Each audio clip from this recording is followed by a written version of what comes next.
जय श्री कृष्ण मित्रों। पवित्र पावन कार्तिक महीने के अंतिम दिनों में पंच भिक्षु व्रत एकादशी से कार्तिक पूर्णिमा तक रखे जाते हैं। इस वर्ष ये व्रत 25 नवंबर से प्रारंभ होंगे और इनका समापन 30 नवंबर तक होगा। इन व्रतों का पालन तीरों की सैया पर लेटे भीष्म पितामह ने भी इच्छा मृत्यु की कामना के लिए किया था। भीष्म पंचक का हिंदू धर्म में बड़ा ही महत्व है। पुराणों तथा हिंदू धर्म ग्रंथों में कार्तिक माह में भीष्म पंचक व्रत का विशेष महत्व कहा गया है। यह व्रत कार्तिक माह के शुक्ल पक्ष की एकादशी से आरंभ होता है तथा पूर्णिमा तक चलता है। भीष्म पंचक को पंच भिक्षु के नाम से भी जाना जाता है। धर्म ग्रंथों में कार्तिक स्नान को बहुत अधिक महत्व दिया गया है। अतः कार्तिक स्नान करने वाले सभी लोग इस व्रत को जरूर करते हैं। भीष्म पितामह ने इस व्रत को किया था, इसलिए यह व्रत भीष्म पंचक नाम से प्रसिद्ध हुआ। अब हम आपको सुनाते हैं भीष्म पंचक से जुड़ी हुई कथा। प्राचीन काल में जब महाभारत का युद्ध हुआ था तो पांडवों की जीत हुई।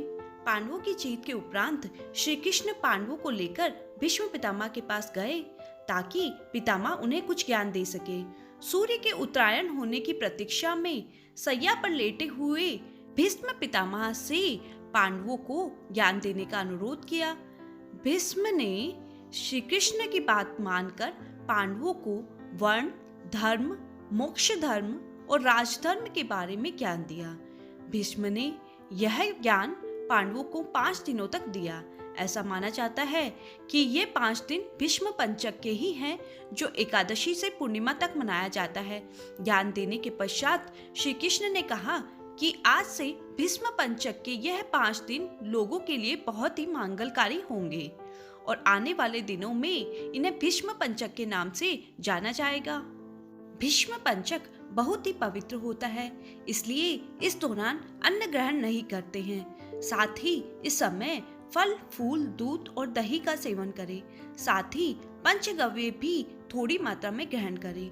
इसके अलावा नहाने के पानी में थोड़ी मात्रा में गोशरण डालें और फिर पवित्रता पूर्वक स्नान करें।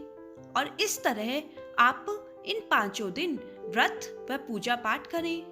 यह व्रत न केवल पहले किए गए संचित पाप कर्मों से मुक्ति दिलाता है बल्कि कल्याणकारी भी होता है। भीष्म पंचक व्रत बहुत मंगलकारी और पुण्य फलदायक माना जाता है।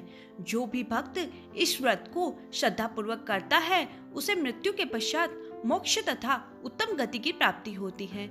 इस व्रत को करने वाला सदैव स्वस्थ रहता है तथा प्रभु की कृपा उस पर बनी रहती है। आइए मित्रों, अब हम आपको सुनाते हैं पंच भिक्षु की कहानी। किसी गांव में एक साहूकार था और उसका एक बेटा व बहू भी थे। बहू कार्तिक माह में रोज सवेरे उठकर गंगा स्नान के लिए जाती थी। सुबह जल्दी जाते समय वह किसी भी पराये पुरुष का मुंह नहीं देखती थी। एक राजा का बेटा भी सुबह सवेरे गंगा स्नान के लिए जाता था। वह हैरान होता था कि मैं इतनी जल्दी उठता हूँ स्नान करने के लिए, लेकिन कोई है जो मुझसे भी जल्दी उठकर नहा लेता है। कार्तिक माह के 5 दिन बचे थे कि एक दिन साहूकार की बहू तो स्नान करके वापस जा ही रही थी। उस समय राजा का बेटा स्नान करके आ रहा था। आवाज सुनकर वह जल्दी जल्दी जाने लगी, लेकिन जल्दबाजी में वह अपनी माला मोजड़ी छूट गई।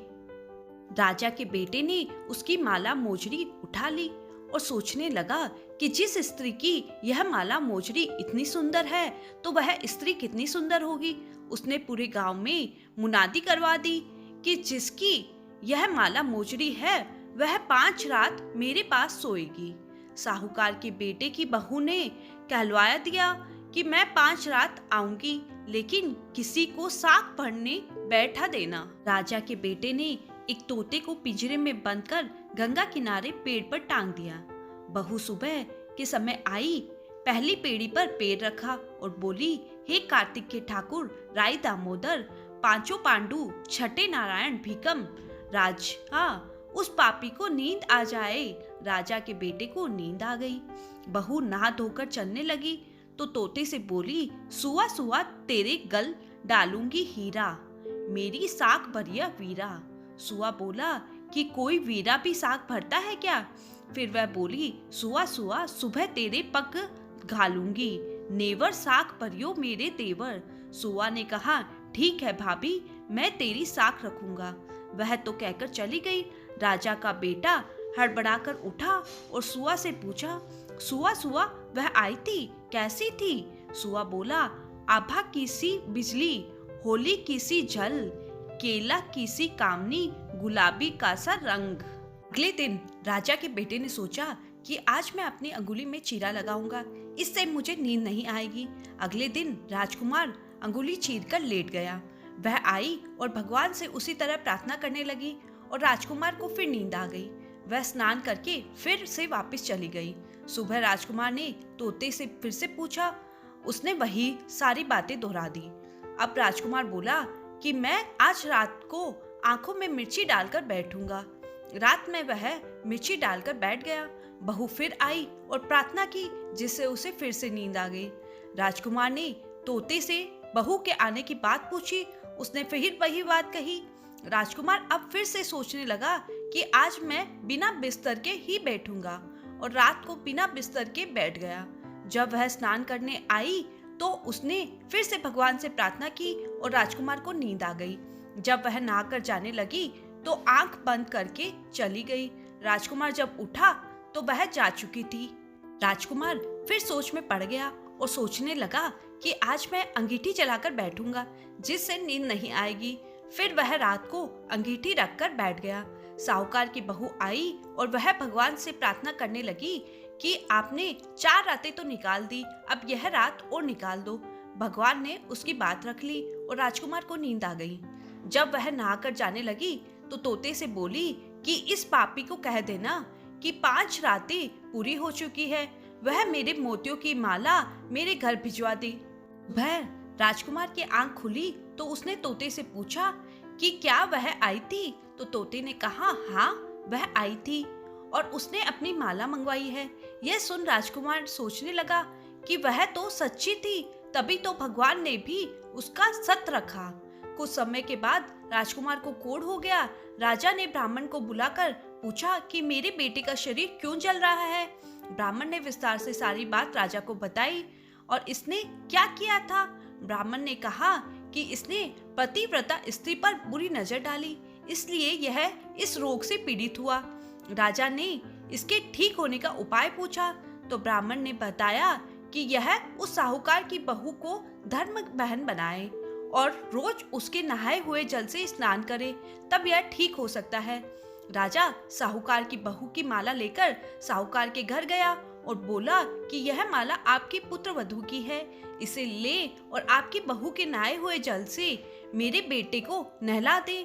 साहूकार बोला कि वह तो किसी पराये पुरुष का मुंह तक नहीं देखती हैं, आप उसे इस नाली पर बिठा दीजिए। जब वह ऊपर से नहाएगी तब नीचे इस नाली में पानी से आपका पुत्र नहा लेगा। राजकुमार ने ऐसा ही किया और कुछ समय बाद उसका शरीर चंदन सा हो गया। हे पंचमुखी देवता, जैसे आपने साहूकार की पुत्रवधि का सत्य रखा, वैसे हम सभी का रखना। तह भीष्म पंचक व्रत अति मंगलकारी और पुण्यदायी है। जो कोई श्रद्धा पूर्वक इस व्रत को करता है उसे मृत्यु के पश्चात उत्तम गति प्राप्त होती है और इस व्रत पूर्व संचित पाप कर्मों से मुक्ति प्रदान करने वाला और कल्याणकारी है। जो भी यह व्रत रखता है उसे प्रभु का आशीर्वाद प्राप्त होता है। अगर आपको हमारे पंचमुखी की कथा पसंद आई हो तो हमारे चैनल को लाइक, शेयर और सब्सक्राइब करना ना भूलें। धन्यवाद।